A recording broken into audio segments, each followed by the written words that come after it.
All right, everyone, welcome back into another Fantasy Golf video. Going to be breaking down round 3 here of the Truist Championship. Let's go ahead and get into it. So I do want to go ahead and just take a quick peek at the weather for round 3. It's always a good thing to look at. Obviously, for Friday, the worry was the wind coming in and changing the scoring. The scoring was much higher in round 3 as expected as well. Round 1 was pretty low scoring because the rain came in, expected the greens to play soft and be a little bit more receptive. And so the biggest question now is what the heck do we expect out of the Saturday round? Personally, it does feel like a guessing game, right? We don't have that much course history data to go off of. We have 2 rounds to go off of and 2 rounds that were, to me, pretty significantly affected by the weather. Okay, the rain did, to me, make the course play much easier on Thursday. And then on Friday, the wind made the tournament or the course play a little bit more difficult on Friday. And so the Saturday weather does look to be pretty easy. And so I do think it's going to play a little bit easier than it did on Friday. I think we can conclude that. But after that, what do we expect? So that's the biggest question that we have. And so I do want to start off with the PrizePicks and underdog prop bets that we're getting. Now, as I'm recording this video, the PrizePicks is not giving us the prop bets, which is kind of a change of pace because typically speaking, PrizePicks has their prop bets out and Underdog does not. Underdog has a few out as I'm recording this video, but enough for us to make some good bets. So we did end up going 0 for 2 yesterday after, having a very good opening round. Now, I didn't do a video, but the 9-5 cheat sheet was pretty darn spot on with a lot of the bets that we were being told to bet specifically for the over bets. The difficult part about that, especially with like birdie or better bets, is that once you stack those together, it like you're just doing 2 slip bets because they produce the payouts so much. It becomes a little bit frustrating having to do that a lot. What we're getting today with Underdog is kind of nice. It's actually really nice. And so again, I do think the course is going to play a little bit easier is what I should say. And so this bet that we're getting with Substraka to get over or to get under 2.5 bogeys or worse is, to me, a pretty darn appealing prop that we're getting on Underdog. I kind of like that one. He's obviously been playing some great golf. This week, he was someone that was expected to play some great golf as well. And so I like that aspect there. Another interesting one, Andrew Novak to get under 12.5 greens in regulation. Interesting there. It got a little bit easier, a little bit more difficult in terms of hitting greens in regulation in round 2. And so we'll see if this ends up being a good bet, but I'm perfectly fine getting there. If you guys like that bet, you could also look at something like Max Homa, Harris English. All players are not playing exactly well. You could get to those as well. Another interesting one, Kyle Morikawa would get over 4.5 birdies or better. Again, if it does play a little bit easier, this ends up not being a bad prop bet to go with. And we could just do these 3 as a 3 slip bet. And we're actually sitting pretty darn pretty for the bet of the day. And so let's just real quickly get into what the bet of the day is going to look like prop betting wise. Obviously, the data will be updating more as we get more prop bets, like stroke prop bets for Underdog, and then just all the bets for PrizePicks as well. But this is what we're looking at: 3 slip bet. This is getting discounted slightly because we're doing bogeys are worse and birdies are better. We're telling that the course is going to play a little bit easier, and it's stupid that discount. Yeah, we are looking at that, so not a terrible bet there. It's mostly a full slip payout, which is pretty nice. Almost, it's like 5.8x instead of 6x payout. And we are getting some better prop bets for what it's worth as well. I mean, again, like kind of crazy that Betr has given us a full board as I'm recording this video as opposed to Underdog or PrizePicks. We're getting some strokes props. We're getting some birdie or better prop bets. Not a lot. Bogeys are worse as well. So if you guys like that Substraka bet, you could also place that here. Keegan Bradley, I don't mind for him to get under that. Xander, I think it'd be fine with. Patrick Hanley, I would also be fine with under. Yeah, I mean, geez, that's actually good there. Patrick Hanley under 2.5. Bogeys are worse. I actually like that one a decent amount. And again, the whole point of the Betr website for prop betting purposes is that we get these daily discounts that you guys can use. I already used up most of them. I got this one left, so I'm going to go ahead and use Patrick Henley under his bogeys or worse, 2.5, with this one here for his over pitching strikeout prop bets. If you guys like this tomorrow morning and there's more daily discounts available, by all means, you can use those as well. It's not risk-free betting, but it is reducing the risk. And you can place $10 bets 3 times each day, and you should be profitable in the long term as that builds up, as long as we're chasing good bets, obviously.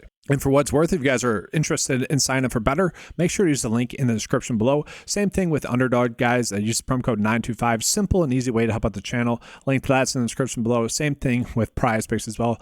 All 3 of those do go a long ways in terms of helping me reinvest into the 9to5 product, adding in more and more tools. That's how I'm able to keep the membership prices at $10 a month, as low as it is, the best value out there for fantasy golf. And so let's go ahead now and get into the round 3 showdown picks. Again, I kind of like to start out with the props. It sort of sets the table for the expectations for the next round. Oh, I like to start with the weather and then props. And so now we're going to go ahead and get to the showdown picks. Mostly good. Xander Schauffele was a bit of a letdown. Keith Mitchell ended up being pretty darn solid, actually, who was someone I was a little bit iffy on. But looking at it, guys, so Kyle Morikawa's going to be number 1, then Rory, then Cantlay, then JT, Seb Straka. So a lot of the players that, some of the top name players in the field, but also some of the players that are currently playing well are going to be those players that are popping up for us for round 3 showdown purposes. JT Poston popping up in there, someone I had as like a core play in the preview video this week. Fire him off for round 3 showdown. That's what we're being told to do there. I actually like that. Denny McCarthy's an interesting click. He came in and had a bad round 1.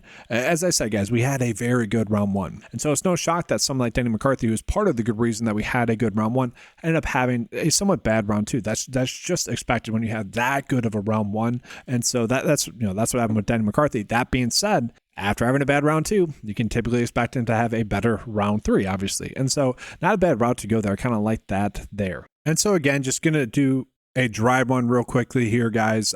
So just kind of not changing anything except for the 2 data points to make it run. Just to give you guys a kind of look at what we're looking at for maybe a potential optimal lineup. I probably will try to get JT Poston in there a little bit more than what's naturally happening. We are seeing a lot of fair and balanced builds, but we are getting Patrick Cantlay, Shane Lowry, Aaron Rai, a decent amount. JT's a decent. Keith Mitchell's still in there. So it is kind of mixing and matching a decent amount. That's kind of the theme here, is that it's there's no one top play, which is a little bit surprising, but it is going more fair and balanced, just as an FY. So now let's go ahead and get into some 3-way bets for round 3. They are 3-way bets because we are having only 2 players per group now, which typically speaking, I don't need to bet on these, is how that works. I don't mind Sungjae Im beating Alex Noren. That's pretty much it. That's pretty much the only one I want. But yesterday we ended up going 50% on the day, which is, we'll take that for 3-ball bets, slightly profitable there doing that. So it's been a decent week thus far, 3-ball betting wise. But really just Sungjae Im over Noren. Patrick Cantlay over Max Homa, I actually like a decent amount as well. We'll do that. And we'll do that. I won't go to Corey Connors, but we'll do these first 2. Sungjae Im and Patrick Cantlay to win their 3-ball groups, guys. I feel kind of comfortable with those ones. Typically speaking, I don't like to do the 3-way bets because the tie does end up mattering a decent amount. And then let's go ahead and just take a peek at, some of the head-to-head bets that we're getting. 50% as well for head-to-heads in round 2, guys. So kind of okay, we'll take that. But I obviously want to be on the plus side. But looking at JT Poston over Sam Burns, certainly fascinating, guys. Minus 105. Very interesting there. And then you could actually do JT Poston as well to beat Sam Stevens. So interesting lines that we're getting for JT Poston. Do not let us down. I'm going to go with over Sam Burns. Minus 105. I just like the payout a little bit more direct there. And then from there, I'm okay with Jaeger over Thomas Dietrich. I'm fine with that. We'll do that. Bet MGM on there. Got a FanDuel bet with the first one. From there, any other ones that I like? Xander Schauffele to beat Ludwig Aubert. And while we're at that, guys, I do want to touch on the PGA Championship pricing because just some crazy stuff. And so we'll do this Xander over Aubert one. I'm fine with that. Minus 110. But what is going on with the pricing of Aubert lately? He has been so egregiously priced. I shouldn't say egregiously, but does he really have this much name value where the only reason he's priced up above Xander, Morikawa, Jon Rahm, JT is name value? Right? It's strange. I don't get it. Now, sure, he did end up having a very good Masters week after coming in terrible form, right? And so maybe the DraftKings price is just whatever, we're just going to keep pricing him high. Oh, well, it's strange. It's very strange. And obviously that Genesis Invitational won after coming in poor form as well. And so maybe that's what he's going for here. Coming to the major with poor form, but it's strange.